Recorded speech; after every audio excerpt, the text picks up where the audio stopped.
Hey, I just drove by a house that's already under contract that seems to be just what I told you I was looking for. That saved search you said you had for me never sent me an alert. It seems like you caused me to miss a good house that might have been the one.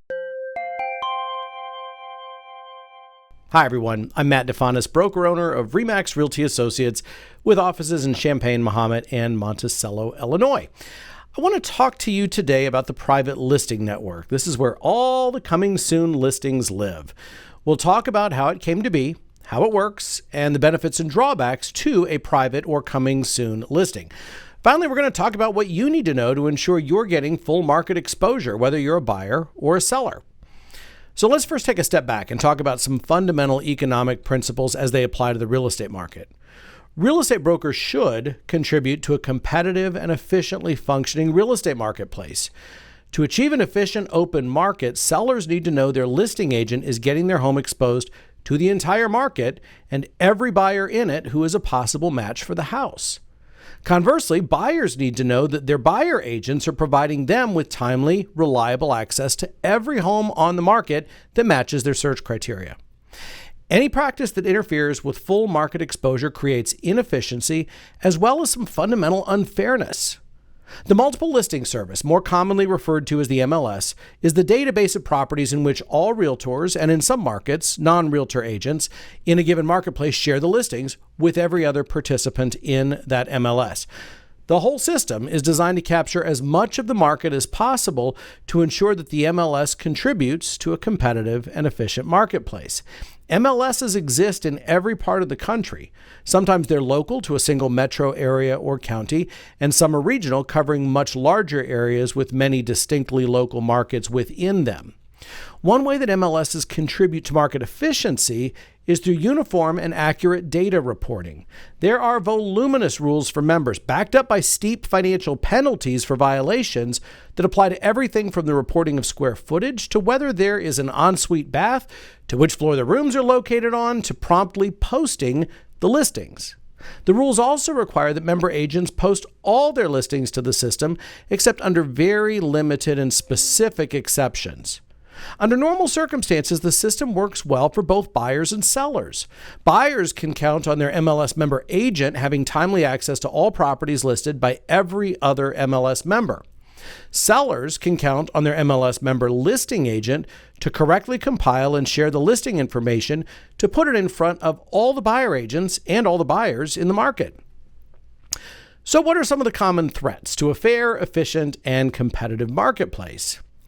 Well, historically, the most common threat came from pocket listings. That refers to listings taken by a listing agent but not shared in the MLS. Since most sellers would naturally want to have full market exposure, it would be a rare exception for a seller not to want to be in the MLS. Those exceptions might include a celebrity or someone else with specific privacy or security concerns. Any listing agent wanting to keep a listing out of the MLS had to get the seller to sign off on an MLS waiver that acknowledged that they were foregoing the massive exposure that comes from being listed on the MLS. In other words, this MLS waiver is not usually in the seller's interest, and there should be some compelling reason for you to forego it. The other reason for the waiver is to keep self-dealing listing agents from strategically keeping listings out of the system in an effort to force buyers to work only through those listing agents to access the property.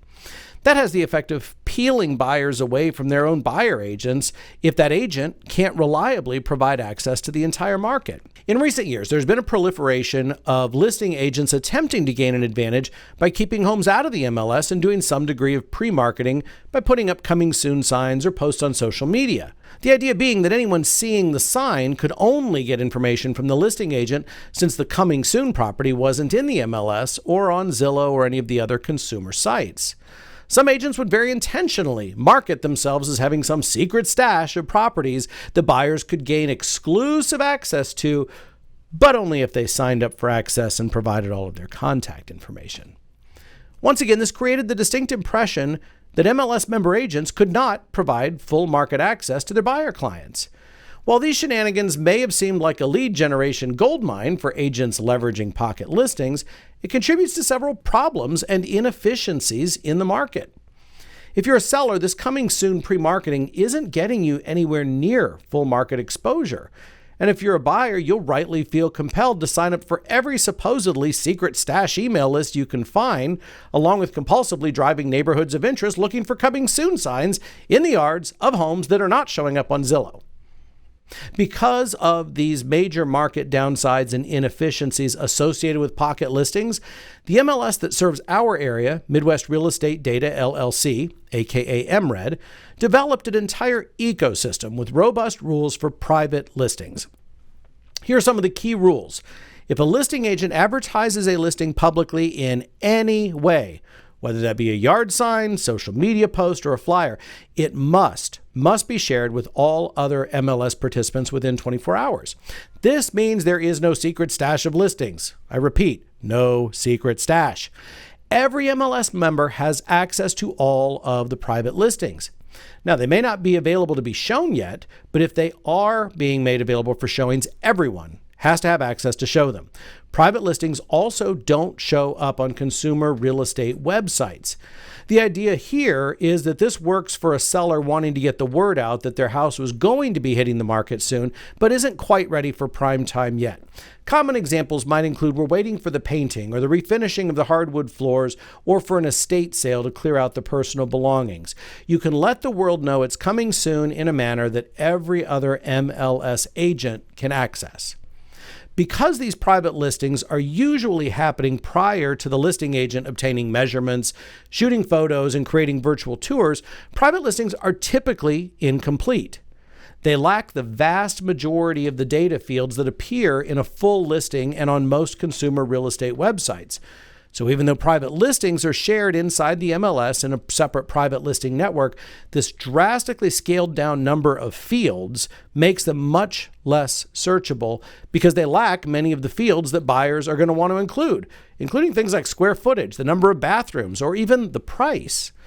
My work partner and I recently had buyer clients ask why they didn't get a notification from the saved search that we have for them in the private listing network after they noticed a home of interest had already sold before ever hitting the full MLS.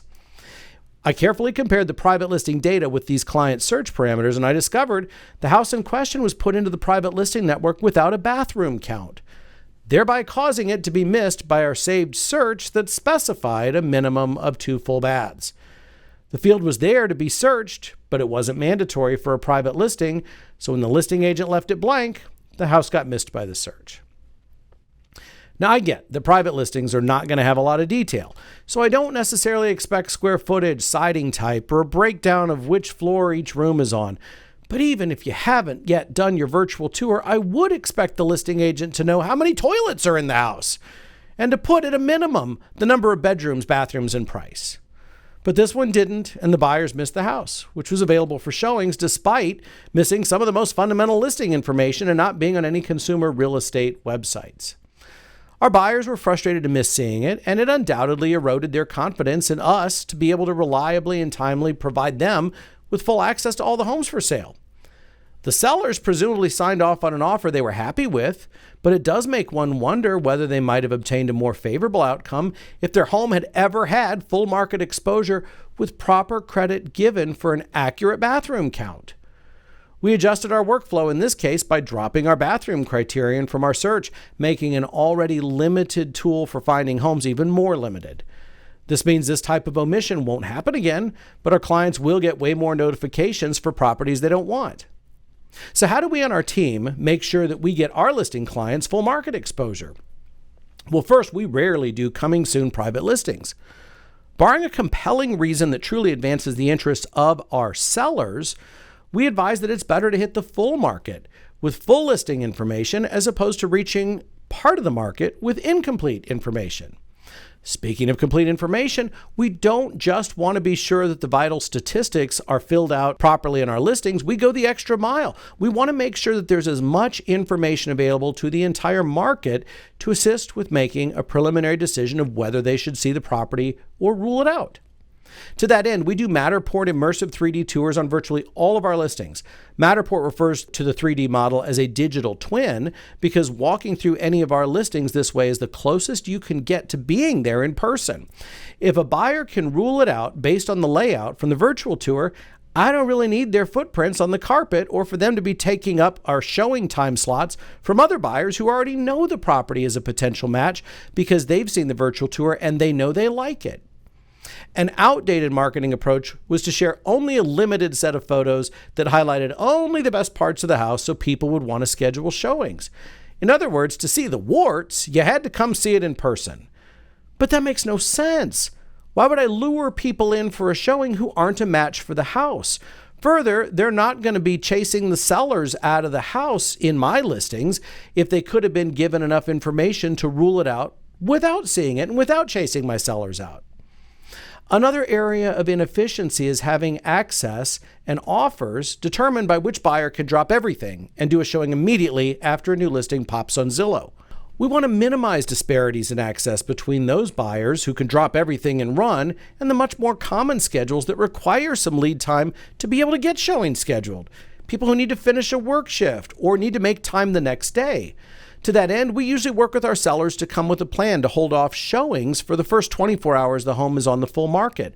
Buyers' agents can reserve their showings immediately, but the showing appointments themselves don't start until the next day. For occupied homes, this also means we can encourage our sellers to be out of the house for a full day or two to efficiently cluster many showings into those first few days. Even if our sellers normally require advance notice for removing their dog or tidying up their home office, if we plan appropriately, a couple of days of showings can be arranged that won't force them and buyers and their agents to schedule far in advance due to onerous scheduling restrictions.